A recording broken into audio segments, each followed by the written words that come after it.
I woke up this morning to see that my last video, Salute to Creationist Women, had stirred a hornet's nest of controversy in a way I never envisaged. I did, of course, expect comments like this, which is why I was at pains to point out that I was not attacking women, just redressing the balance a bit, because so far nearly every Golden Crocoduck nominee has been a man. But that isn't representative of what dropped into the video forum. So let's start with this. Amina is one of the smart girls out there helping us other girls. Why do you even watch her videos? Well, I'm sure she is smart. I'm sure she's a lovely person, and I'd never heard of her until someone nominated her for the 2011 Golden Crocoduck. I watch all the videos that are nominated, and it struck me that this is only the second female nominee we've ever had. Since this is such a rare event, I thought it worth looking at other creationist women, and that's where the idea of a salute to creationist women came up. The fact that Amanakin was a Muslim never even occurred to me when I began a rebuttal of her nonsensical scientific lecture. And it wouldn't have mattered anyway. Bad science is bad science, whether it comes from Muslims, Christians, Jews, flat earthers, expanding earthers, Republicans or Democrats. I simply laid into her unscientific claptrap in exactly the same way as I've laid into every other creationist preacher who misrepresents science in the public.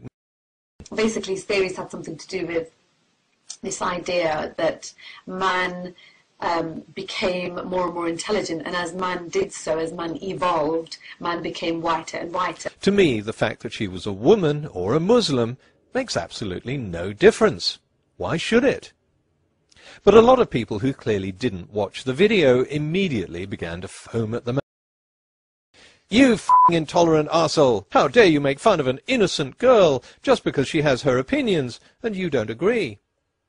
I don't see the point of this video. Oh, you're so awesome because you made fun of a girl on the internet. Well, then you wouldn't see the point of any of my videos on Golden Crocoduck nominees because I'm an equal opportunity scoffer. For the last 5 years I've been making fun of creationist men. Grady, you're obviously able to look at the pictures from these scientific papers, but for some reason you can't read the captions. The problem the evolutionists have, though, folks, if we extrapolate backwards just to 20,000 years ago. How long? 20,000 years ago. 20 million? Not 20 million. 20 billion? Not 20 billion. 20,000 years ago, the heat produced by the magnetic field would have liquefied the Earth. Get the fuck out of here. That's just 20,000 years ago. And 1 million years ago, folks, get this, the magnetic field would have been so strong, it would have vaporized our planet. Vaporize the planet? Now, I had to think long and hard about this, because even for a creationist theory, this is nuts. So you think by now that Andy would get it?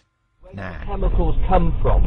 Where did the planets come from? How did the chemicals make all the planets? Well, Andy, if you can't be bothered to listen to the answer Aaron Ra gave you, then do what I suggest all clueless creationists do and check out the library room at your local primary school. I want to be kind to Kirk Cameron rather than suggest that half his brain must have been sucked out in a freak vacuuming accident. Occasion, I should find new life inside. You may smile at this. But as soon as a woman is the target, she's an innocent girl, and her scientific baloney apparently shouldn't be criticized. I don't hold back because of someone's gender or religion, and I don't see why she's any more innocent than Ken Ham, Peanut Butter Man, or Crocoduck Boy, who, like Amanakin, choose to preach science on the internet. Amanakin is an intelligent, thinking adult who chose, of her own free will, to publicly post a video teaching people that Darwin's theory is something about humans getting whiter as they became more intelligent.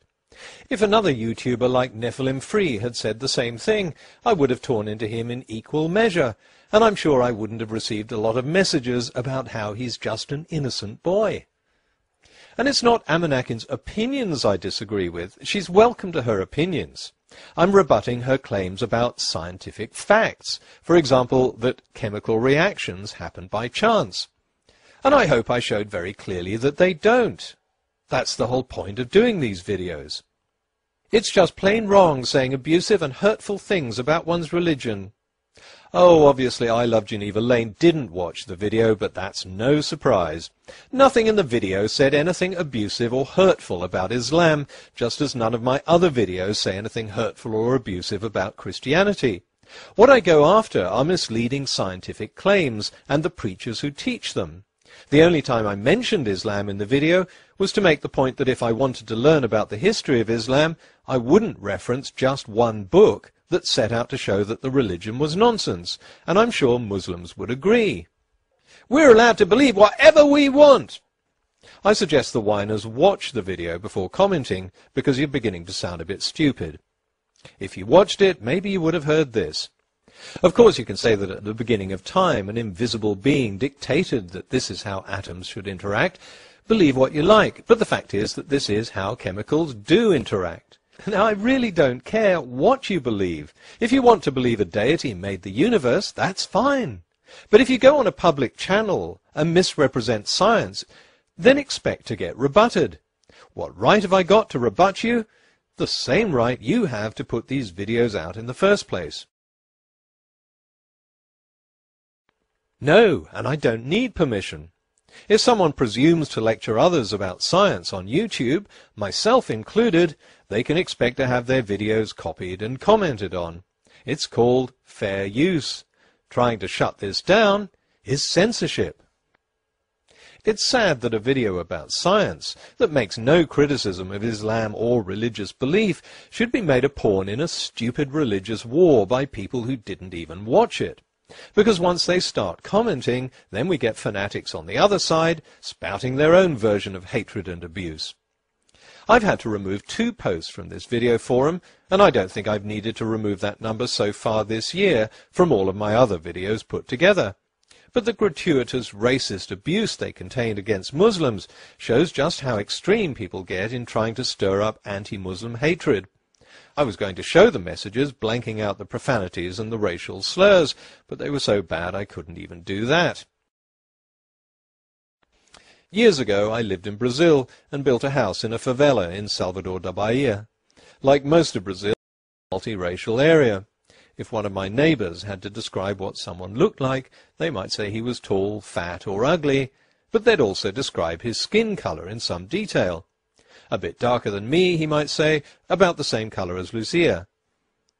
But if I tried the same thing in Britain, how can I describe Fred? Well, he's a bit darker than Mike Tyson, but not as black as this bar of chocolate. Yeah, people would be outraged. It's not about being PC, it's just making the assumption of prejudice in sensitive areas like race and religion. In Britain I'd be branded a racist for describing someone's skin colour as a way of identifying him. In Brazil, skin colour is just another feature. I should be as free to criticise Amanak's science lecture as I am to criticise Ken Hovind's, Ken Ham's or Peanut Butter Man's. If you mistake this for an attack on Islam, sorry, but you're an idiot. And if you complain about it on the forum, which you have every right to do, you become a whiny idiot.